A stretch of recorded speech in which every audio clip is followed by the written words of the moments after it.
Ինչպես արդեն տեղեկացրել էի, մոտ 2 շաբաթ առաջ հանդիպել եմ անհետ կորածների միջազգային կազմակերպության ներկայացուցիչների հետ, որոնք որ ստացել էին, այսինքն դեռևս 2022 թվականին Նիդերլանդների թագավորությունից դրամաշնոր իրենց կարողությունների սահմաններում իրականացնելու հետազոտություն Հայաստանի եւ Ադրբեջանի հակամարտության ընթացքում անհետ կորածների խնդիրների պարզաբանման ու ճակատագրերի պարզման ուղղությամբ եւ իրենք կարել էին շատ ծավալուն հետազոտություն, որի արդյունքները 23 թվականի դեկտեմբերին հենց ընկերության տնօրենը, այսինքն նախագահը եկավ Հայաստան եւ ներկայացրեց անգլերեն զեկույց։ Հետագայում այդ զեկույցը հրապարակվեց իրենց պաշտոնական կայքում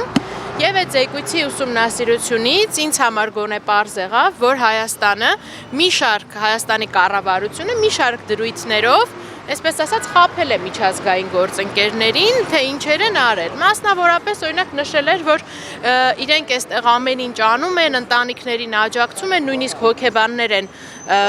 ներկայացրել, որպեսզի այդ լուրը օրինակ, որ անհետ կորածը զոհվել է, հոգեբանի ներկայությամբ լինի, ինչը բնականաբար այդպես չի եղել։ Եվ չգիտեմ, գուցե այս էր միակ պատճառը, թե ուրիշ այլ պատճառներ էլ կային ստելու հանգամանքների հետ կապված, բայց իմ տեղեկություններով Հայաստանի իշխանությունների խնդրանքով այդ զեկույցը, որը ներկայացնում էր եւ ICMP առաջարկությունները խնդրի լուծման ուղղությամբ, ICMP պաշտոնական կայքից հեռացվել է։ Եվ այս պարագայում մտահոգությունը, ես իհարկե այս ամեն ինչը որ բարձրաձայնում եմ, բնականաբար ICMP-ի հետ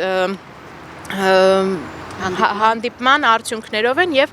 այսինքն այն ինչ պահը որ խորհրդապահական էր պահելով, այն ինչը որ համաձայնեցված էր բարձրաձայնելով եւ չեմ թաքցնի իրենց մտահոգությունը, որ իրանք այլևս ասում են, եթե նախկինում մեր մտահոգությունը հիմնականում Ադրբեջանն էր, որ կարող է խոչընդոտել անհետ կորածների ճակատագրի պարզմանը, ապա հիմա հասկանում ենք, որ նաեւ խոչընդոտում է Հայաստանի Հանրապետությունը։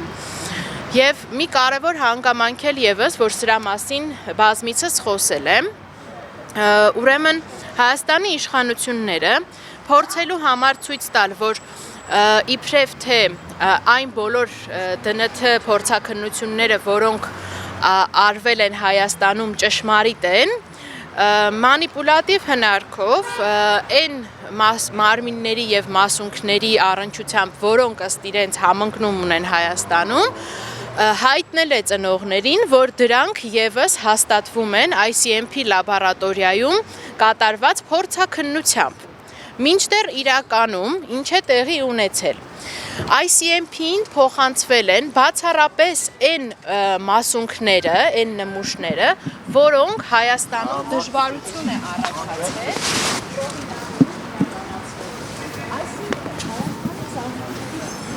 Տեղի ունեցել անկախ եւ լրիվ փորձաքննություն, որը կհավաստեր, որ այն փորձաքննությունը, այն նույնականացումը, որը տեղի է ունեցել Հայաստանում, ճշմարիտ է, տեղի է ունեցել միայն մասնակի պրոֆիլավորում, որի արդյունքները չեն կարող հավաստել նույնականացման իսկությունը։ Սա էր թերևս այդ պատճառներից մեկը, որ Հայաստանի իշխանությունները փորձելով վկայակոչել ICMP հեղինակավոր անունը, փորձել են ծնողների մոտ տպավորություն ստեղծել, որ իրենց արած փորձաքննությունների արդյունքները ճշմարիտ են, եկեք համակերպվեք իրականության հետ։ Տիկին Սողոյան, երբ որ դուք ներկայացրեցիք ամբողջ իրականությունը, իրենք որևէ բան ասացին իրենց հետագա գործունեության հետ կապված եւ կապը դուք պահում եք։ Իհարկե պահում ենք, մենք պայմանավորվածություն ունենք մշտապես փոխանցելու տեղեկատվությունը, իրանք ի գիտություն են ընդունում այն բոլոր մտահոգությունները, որոնք ես հայտնում եմ, եւ նաեւ իրադարձությունների զարգացման ընթացքը, ասում են եւ այդպես ասում են կփորձենք հետագայում նաեւ խորհրդակցել գնալ Ադրբեջան հասկանալ այնտեղ ինչ իրավիճակ է, բայց այստեղ ասում եմ հստակ քայլերը առանձնացված կային, թե ինչ եղանակով պետք է այս հարցը լուծվեր, մասնավորապես տեղեկատվական բազա ստեղծվեր, ի վերջո հասկանային, թե ովքեր են այդ անհետ կորածները, ինչ պրոֆիլներ ունեն, որտեղ կարող են, որտեղ պետք է իրենց փնտրեն, եթե օրինակ առհասարակ չկա մարմին եւ մասունք, եւ շատ այլ